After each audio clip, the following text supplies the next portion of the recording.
சிருஷ்டிகரும் ஓய்வு நாளும். பூமியில் பயிர்களும் மரங்களும் வளரத்தக்கதாக சூரிய ஒளியை நமக்கு தருபவர் யார்? மழை வர செய்பவர் யார்?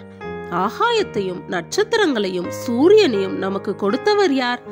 உங்களுக்கு அறிவை கொடுத்து உங்களை பாதுகாப்பவர் யார்? ஒவ்வொரு முறையும் நம்ம உலகத்தை பார்க்கும் போது அதை உருவாக்கியவரை பற்றி சிந்திக்க நினைவுபடுத்தப்படுகிறோம். வானமாக நமக்கு மேலே இருக்கும் குடை, பச்சை பசேல் என பூமியை மூடும் ஜமுக்காலம், தேவ வல்லமையையும் தயவையும் அன்பையும் இவைகள் ஞாபகப்படுத்துகின்றன. புல்ல கருப்பாக அவர் படைச்சிருக்கலாம். தேவன் அழக விரும்புகிறவராக இருக்கிறார். எனவே நாம் பார்ப்பதற்கு அழகானவற்றை நம்மை சுற்றி வைத்திருக்கிறார்.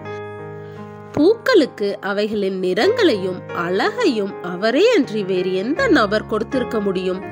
இயற்கையை காட்டிலும் சிறந்த ஒரு பாட புத்தகம் இருக்க முடியாது. காட்டு புஷ்பங்கள் எப்படி வளருகிறது என்று கவனித்து பாருங்கள். அவைகள் உழைக்கிறதும் இல்லை, நூற்கிறதும் இல்லை. என்றாலும் சாலமோன் முதலாய் தன் சர்வ மகிமையிலும் அவைகளில் ஒன்றை போல் ஆகிலும் உடுத்தி இருந்ததில்லை. பிள்ளைகளது மனங்கள் தேவனிடம் உயர்த்தப்படட்டும். இதற்காகவே தேவன் நமக்கு 7ஆம் நாளை கொடுத்திருக்கிறார்.